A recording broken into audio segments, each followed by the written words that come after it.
Welcome to your deep dive on Ethereum. We've got articles, videos, even your own notes. Someone's been doing their homework. Looks like you're serious about getting a handle on this whole Ethereum thing. Smart move, because you're diving into something huge here. What's really fascinating is it's not just another cryptocurrency, Yeah.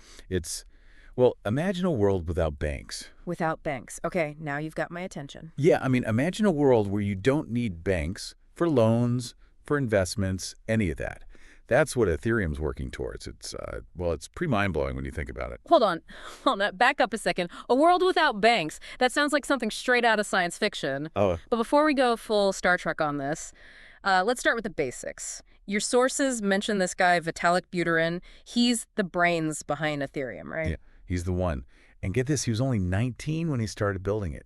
19! Seriously, a teenager. No kidding. He was super into Bitcoin back then, even co-founded Bitcoin Magazine. Wow, Bitcoin Magazine. That's pretty hardcore for a teenager. Right. But even back then, he was already seeing the limits of what Bitcoin could do. He knew it had way more potential. So what was it about Bitcoin that made him think, nope, I got to build my own thing? Well, Buterin realized Bitcoin was kind of like digital gold, great for storing value, right? But he saw this whole other potential for a platform that could actually run applications, not just store value, especially in this new world of decentralized finance, DeFi, all that. Okay, so not Bitcoin versus Ethereum, more like they're just different tools for different jobs. Exactly. Huh. Think of Bitcoin as that solid gold bar. Impressive, sure, but not exactly an everyday kind of thing. Yeah, you're not going to buy a cup of coffee with a gold bar. Right. Ethereum's more like, I don't know, it's like a smartphone, constantly evolving, new apps coming out all the time, and you can even build your own tools on it. Okay, I get it. So where do these smart contracts come in? Because to be honest, I always kind of glaze over when I hear that term. Yeah, it sounds way more complicated than it is. So what are they? Basically, smart contracts are like the engine of Ethereum. Think of it like this lines of code, just sitting on the blockchain, waiting to spring into action when certain conditions are met. Automatically, see, no middleman needed. So less like a contract, more like a vending machine for agreements. Exactly, a vending machine for agreements. I like that. So let's say you're renting a place, right? And you want to pay your rent with crypto. Okay, I'm following. You could set up a smart contract to automatically send your rent payment to your landlord every month. Boom, done. On time, every time. Wait, are you saying I could potentially ditch banks entirely with this technology? Because if so, sign me up. I mean, it's not quite that simple Yeah. yet, but it's definitely moving in that direction. And it's not just about payments either. Think about all the apps you use on your phone, social media, games, shopping, all of it. Okay, yeah, I'm with you. Ethereum lets developers build decentralized versions of those apps called dApps. dApps, got it. So instead of Facebook, it'd be what, like dAppbook? Same thing, but no Mark Zuckerberg calling the shots. You got it.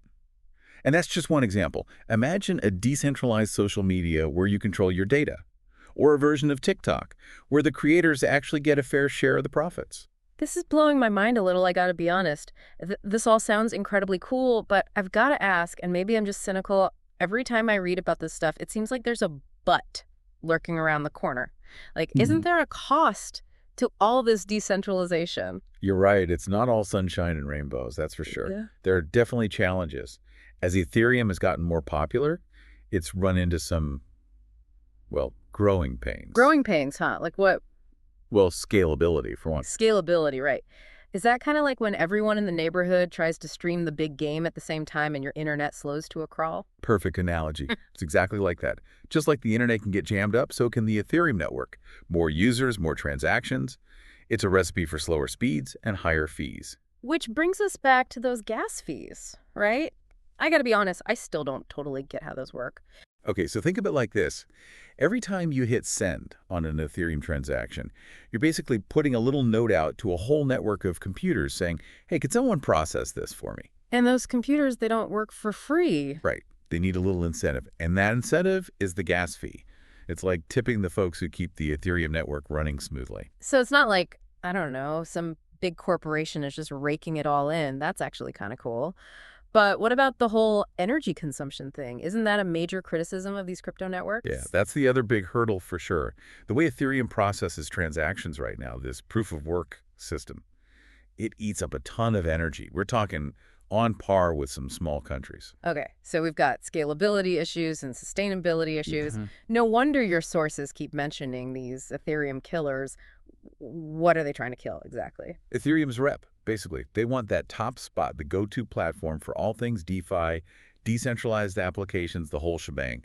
Cardano, Solana, Polkadot, they're all gunning for it. So it's a good old-fashioned blockchain race to the top.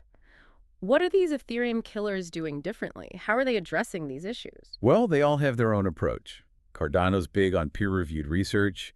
They want everything to be super solid, and they've got a more energy-efficient consensus mechanism. Consensus mechanism, there's another one of those terms. Right, sorry. It's just how they make sure everyone on the network agrees on the same transactions. Gotcha, gotcha. So Cardano is all about being super efficient and energy conscious. What about the others? Well, Solana, they're all about speed. Blazing fast transaction times, that's their thing. Okay, speed demons, I like it. And Polkadot. Polkadot's focus is on this idea of interoperability, like building bridges between different blockchains so they can all work together seamlessly. Okay, that's pretty ambitious. It's amazing how this whole ecosystem is springing up around this technology. So with all this competition, is Ethereum just going to sit back and watch its lunch get eaten? No way. Yeah. They're working on a major upgrade, Ethereum 2.0, and it's designed to tackle these challenges head on. Ethereum 2.0. Okay. Is this like the next gen upgrade, like going from dial-up to fiber optic internet? That's a great way to put it. Yeah, it's a major overhaul. And one of the biggest changes is switching from proof of work to proof of stake. Proof of stake, right. Didn't we talk about that a little bit earlier? Yeah, remember how we were talking about those computers processing transactions and earning those gas fees? Right, like tipping for good service. Exactly. Yeah. Well, with proof of stake, instead of all those computers racing each other to solve those complex problems, it's more like they're putting up a security deposit to get a chance to validate transactions.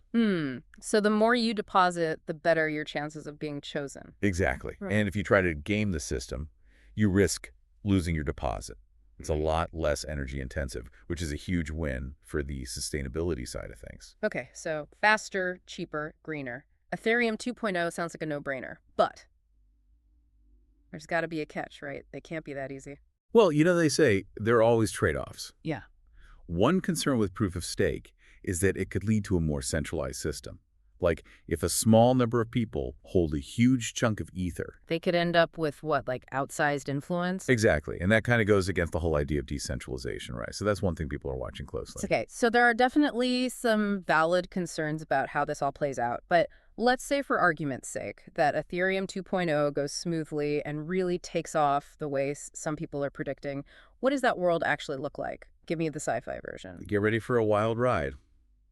We're talking about a fundamental shift in how the internet works, how we use it, even how we think about it. Forget logging into Facebook or going through banks. You're entering a whole new world of decentralized apps, those dApps we were talking about. So instead of endless scrolling through Facebook and getting bombarded with ads, I'm hanging out on a dApp book or whatever it's called, Yes. connecting with friends, maybe even earning some crypto for engaging with content and without my data being mined and sold a million times over. You got to imagine a social media platform where you actually own and control your data. What a concept, or picture this. You need a loan. So instead of going hat in hand to the bank, you're connecting directly with lenders on a decentralized platform, maybe even using your crypto holdings as collateral. Oh, cutting out the middleman entirely. That's powerful stuff. It's like suddenly all these services we rely on, these giant institutions, could be replaced by, well, by code, basically. In a way, yeah, but it's not just about replacing the old with new tech. It's about the possibilities that open up when you remove those centralized gatekeepers. Think about it, prediction markets, where you can bet on real-world events with complete transparency supply chains that track products from start to finish, eliminating fraud, and waste the possibilities are really endless. It's kind of exhilarating and also a little terrifying, if I'm being honest. Exhilarating because the potential is huge, but terrifying because we're talking about upending systems that have been around for centuries. There's going to be pushback, right? Oh, absolutely. Yeah. Anytime you have something that has the potential to disrupt the status quo, the powers that be are going to resist. Governments might try to regulate it. Powerful institutions might try to co-opt it for their own benefit. And of course, there will always be those who try to exploit it for their own personal gain. That's Yeah. just how the world works, unfortunately. So it's not just about the technology itself. It's about the social, the political, the economic forces that will inevitably be impacted by it. It's a whole new ballgame. Nailed it. Ethereum, And this whole concept of a decentralized future, it's not just a tech trend, it's a paradigm shift, a completely different way of thinking about power control, how we interact with each other, and the digital world as a whole. Wow, you weren't kidding. This is a deep dive. I need a minute to process all of this to wrap things up. Yeah. I guess the million-dollar question is, will Ethereum succeed? Will it be the platform that brings about this decentralized future, or will it just be one of many players in this new landscape? That's the billion-dollar question, isn't it? And honestly, anyone who tells you they know the answer for sure is probably trying to sell you something. The truth is, we're still in the very early stages of all of this. It's like the Wild West out there, full of promise, but also a lot of unknowns. So a healthy dose of skepticism is warranted for sure, but also a sense of, I don't know, optimistic curiosity maybe. Exactly, because even if Ethereum itself doesn't become the be-all and end-all the ideas, it represents decentralization, transparency, user empowerment. Those ideas are here to stay, and that's something worth getting excited about. You've given us a lot to think about, that's for sure. I have a feeling this is just the beginning of our deep dive into this whole Ethereum thing. Thanks for joining us and shedding some light on this fascinating, incredibly complex, and potentially world-changing technology. The pleasure was all mine. It's always great to connect with someone who's genuinely curious and eager to learn, to keep asking those questions. And who knows, maybe you'll be the one building the next killer dApp. And on that note, we'll leave you with this thought. If you could build anything on Ethereum, what would it be? A decentralized social network, a platform for artists to connect directly with fans, a global marketplace for sustainable goods? The possibilities are pretty much endless. Let us know, hit us up on social media, and maybe your DDAP idea will be the topic of our next deep dive.